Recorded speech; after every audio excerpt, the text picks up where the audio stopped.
Hey, thank you for calling in. And what jumped out about me is that you were talking about self-esteem for women that are plus size, which is something that is can be kind of an issue. Yeah, yeah. I have a book that I'm writing called End Body Terrorism: One Size Never Fit All, and it talks about the big business of low self-esteem, whereby um, our whole society just attacks large-sized people and spreads this message that you're automatically unhealthy, which is not true, and then it falsely sends the belief that thin people are healthy, and that's not true automatically. And so I work with women to love themselves as they are, no matter what size. And the thing is, 80% of women express some type of dislike of their body, no matter what size they are, large or small.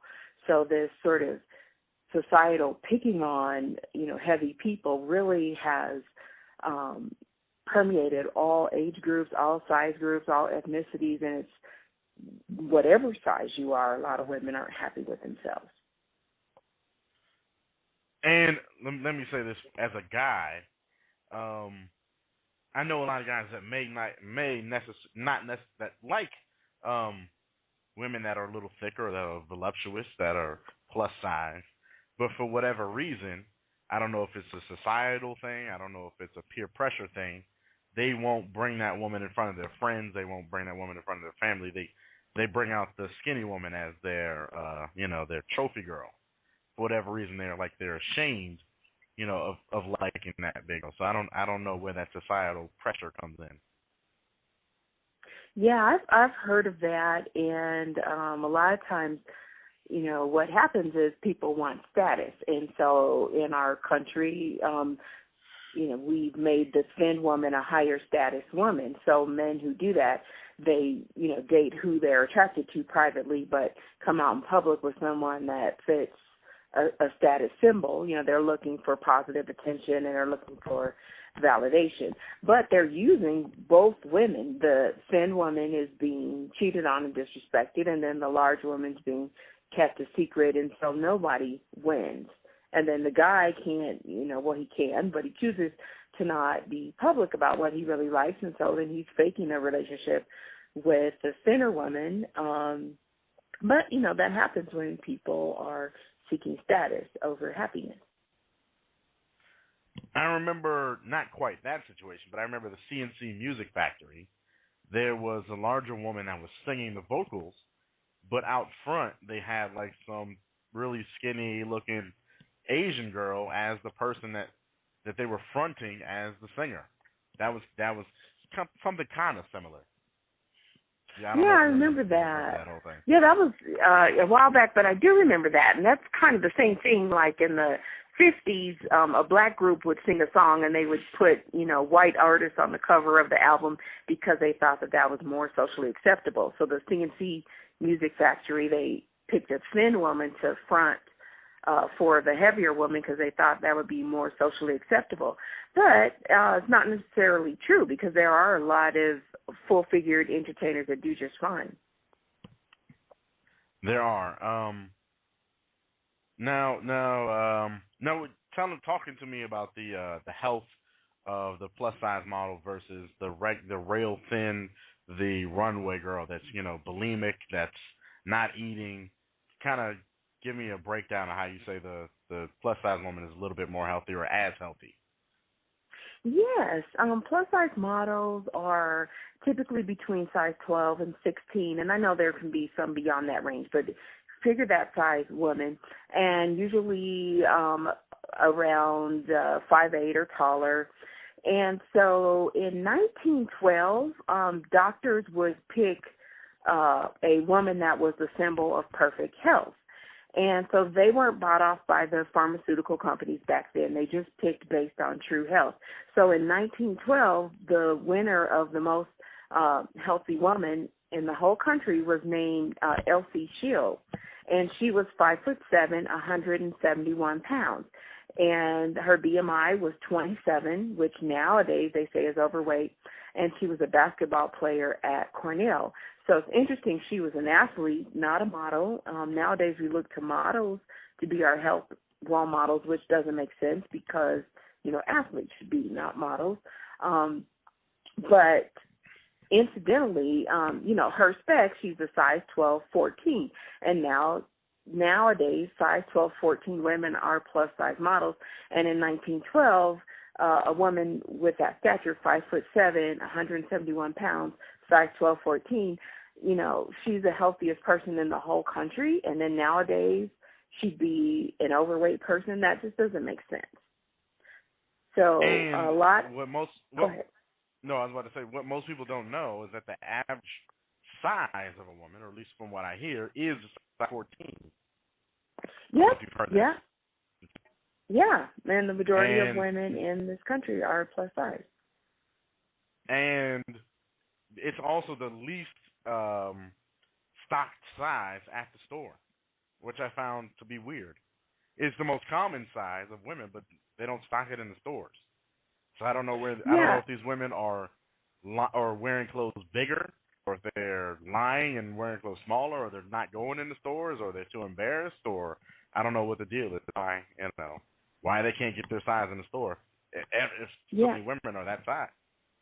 Yeah, what you'll notice is like when the economy starts going bad and they really need the business of the plus size woman more because they know that that's where the money is, because that's where the majority of women are.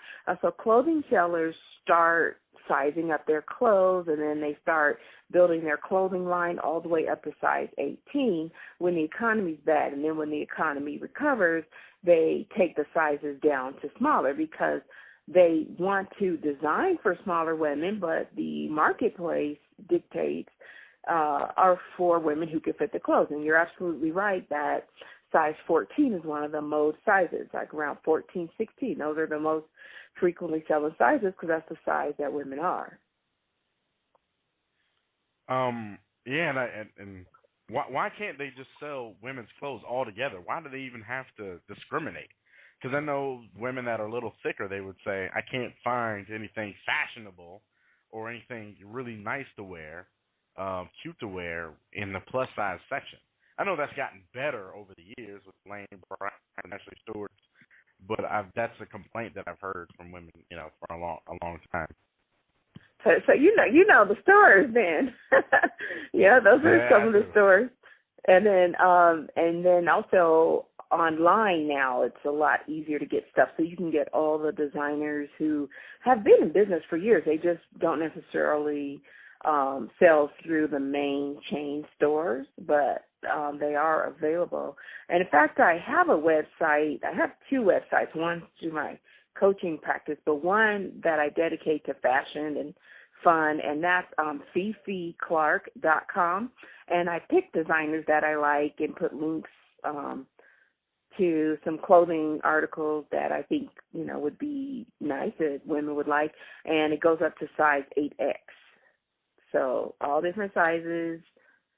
And they're really nice, very fashionable, affordable clothing. From casual to... Go ahead. No, go ahead. No, you go ahead.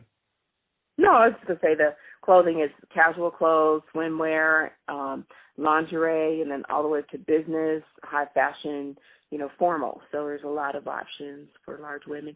Again, that's FiFiClark.com. Now, for all the women that are plus size out there, they're not feeling that confident about themselves, or they feel like they got to go kill themselves in the gym or diet. What would you have to say to help them build their self-esteem, or help build their confidence, or make them feel just a little bit better about themselves? If they're out listening right now. Yeah, I have a whole program called the 10 Commandments to Love Your Body As Is. And what a lot of women don't understand is that this change your looks is part of what I call the big business of low self-esteem. The diet industry makes $40 billion a year off of sending the message that, there's something wrong with your body size. Now, I always promote better health, but if you're stressing yourself out and feeling a lot of agony in the gym and, pain and the sort of no pain, no gain attitude, then that's not the best exercise for you. And so women have to understand, if you're trying to get skinnier to attract men, confidence is the most attractive thing that you have. And all of that, trying to attract a man by having a status-looking body, that actually only gets you sex. A lot of women don't understand that. If you want a man to care about you and treat you well, it doesn't come from the shape of your body. But a lot of women don't know that. Where does it come from? It comes from stimulating his provider protector instinct, and so that's an energetic type of energy that you give off from your body. And so if you don't like your body, you give off a negative energy, and that's kind of what we call low status behavior. But when you have confidence, that's high status behavior, and men naturally want to provide and protect high status women. Now, I talked earlier about how they have a high status look, and so men, it's a manipulation in the marketplace where men will go to that high status looking woman, but he doesn't necessarily feel all the things that, he's been told he'll feel if he has this beautiful woman. But when a woman has high status behavior, high status energy from herself, whatever she looks like, she makes the best of it and presents herself well and presents herself with confidence, that high status behavior, he'll be drawn to it, and you can't even explain it. He'll just say, oh, there's something about her, But what it is that her energy triggers something in him that makes him want to provide and protect her. And that's where men source the good treatment that, women would want. And as a woman, you can't manipulate that. It can't be a game. You don't know who's going to be attracted to you and who's not. So you just have to be true to who you are and give off a true expression of yourself, and you attract men that like you true and that will treat you well as you are. All right. Well, tell people how they can get in contact with you and keep up with what you're doing and the writings. Okay. My website that I dedicate to my coaching practice is www.ebooklifecoach.com. Again, that's ebooklifecoach.com. And I offer a free 20-minute consultation. If you're interested in learning more about my coaching practice, you can just fill out the little scheduler there, and I can contact you, and then we can see if my coaching program would work for you. And what's the name of the book when it does come out? My book it's called End Body Terrorism, One Size Never Fit All. All right, I love the name of that book there. One Size Never Fits All. All right, yeah. I appreciate you coming on. Great information there, great convo. Maybe we'll bring you back, some other time here. Great. That would be great. Thank you. Thank you for having me. All righty.